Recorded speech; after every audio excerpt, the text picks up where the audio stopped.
Bonjour à toutes et à tous. Alors aujourd'hui je vais me lancer dans une nouvelle vidéo d'un autre type que je n'ai pas encore fait car je vais vous présenter les films d'animation peu connus ou méconnus que j'adore regarder. Ces films d'animation ont rempli toute mon enfance, je les adore. Aujourd'hui, des fois quand je les regarde, je les trouve limite un peu bizarres et il y en a qui me font encore pleurer. Du coup, les voilà. Et on commence tout de suite avec le numéro 1. Alors le premier c'est Petit Pied, le petit dinosaure et la vallée des merveilles. Alors, c'est un film d'animation produit par George Lucas et Steven Spielberg sorti en 1988. Et ce film d'animation a 14 suites, 14 longs métrages. Je vais vous parler du celui qui m'a marqué le plus et celui que je préfère, c'est le tout premier, car c'est celui aussi où j'ai pleuré pas mal. Et je l'adore car c'est une animation tout autre, car c'est le plus ancien et j'adore ce genre de vieille animation. Du coup, je vous le présente tout de suite dans le synopsis. Bien avant l'apparition de l'homme sur la Terre, vivait une paisible race de dinosaures végétariens et pacifiques, les mangeurs de feuilles. Mais quand la sécheresse ne les contraignait pas à l'exode, les terribles dents tranchantes, une espèce de dinosaure carnivore les attaquait. Un seul espoir pour sauvegarder la race, rejoindre la vallée des merveilles, où la verdure est abondante. C'est là que commence l'histoire de Petit Pied, un dinosaure appartenant à la famille des longs coups, et séparé de ses parents suite à un séisme.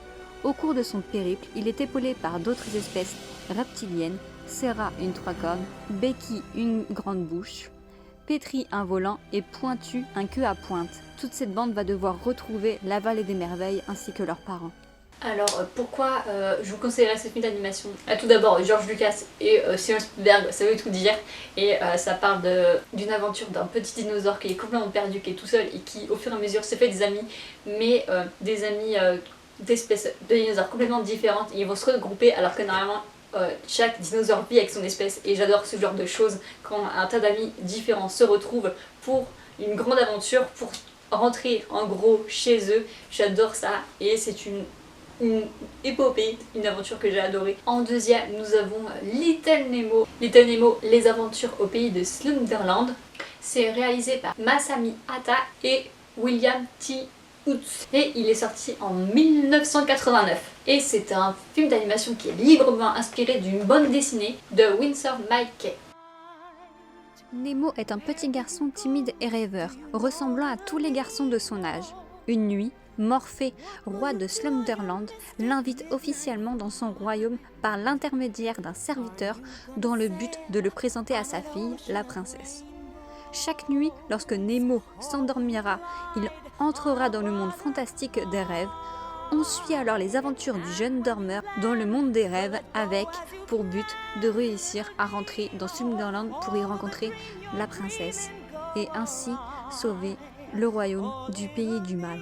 Tout d'abord, en fait, il faut savoir que le film d'animation a été très long à produire. Voilà, il y a une grosse phase de réécriture.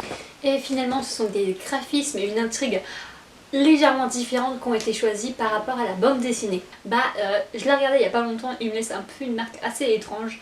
On sait pas si c'est rêve, réalité et tout. Et ça que j'aime bien, mais j'aime surtout quand ils vont dans le monde du mal, là où on voit des créatures qui sont physiquement dites comme des monstres mais qui sont finalement adorables et gentils et qui vont l'aider justement le héros à battre le méchant qui les terrorise alors qu'ils viennent du même monde.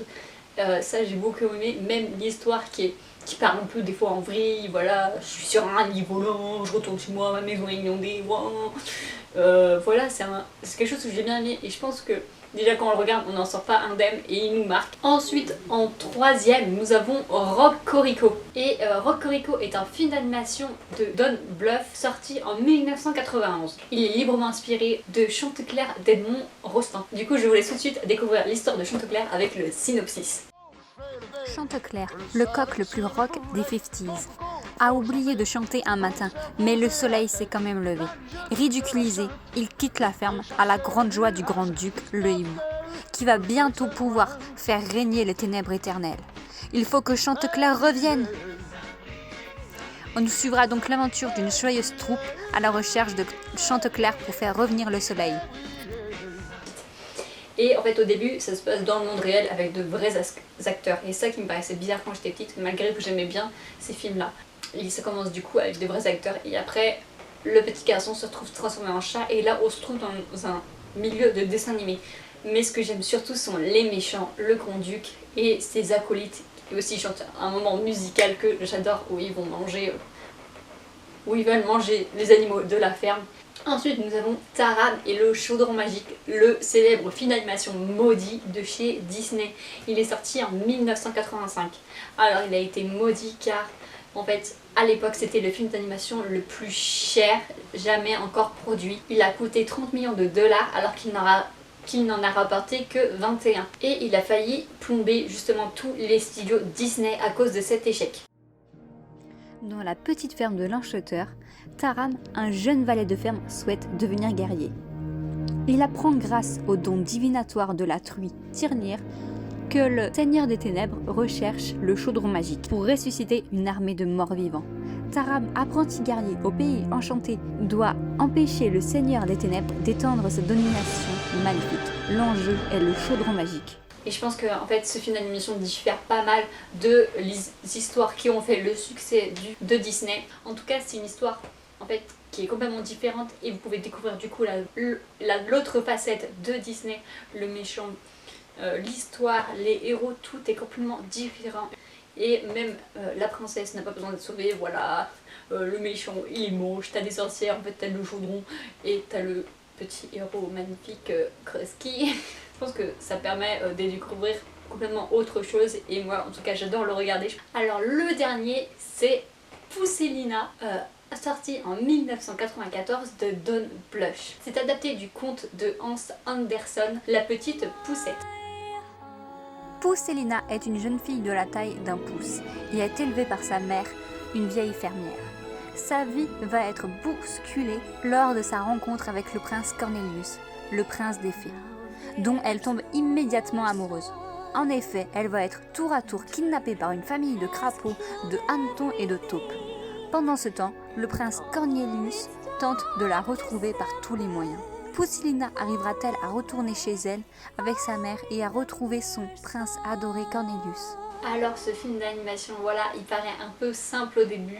C'est l'histoire d'une petite fille, voilà, elle rencontre le roi des fées, le prince des fées, elle tombe amoureuse, voilà, ils veulent se marier et se retrouver. Un peu gnangnan, mais en fait rien ne va se passer comme prévu. La princesse va se faire kidnapper par des grenouilles, voilà, failli se marier avec une taupe, il va se passer tellement de péripéties et le prince aura tellement de mal à trouver qu'il va failli en mourir. Et elle a failli, voilà, complètement dépérir. Il se passe tellement de choses entre le moment où ils se sont vus et le moment où ils vont se retrouver. Et on voit réellement une évolution en fait. Elle est complètement dépitée au fur et à mesure. Elle tombe, elle creuse son trou en fait. Elle se rend compte qu'elle s'en sortira pas en fait. C'est cette évolution que j'adore. Ça change énormément en fait. On se croit au début que c'est tout simple, mais non, pas du tout. Donc voilà sur ces films d'animation que j'adore regarder mais qui ne sont pas très connus ou qu'on ne propose pas en premier. Plein de choses cachées comme ça que j'adore et que j'aimerais faire découvrir. Salut, et j'espère que j'aurai donné envie à vous de les regarder.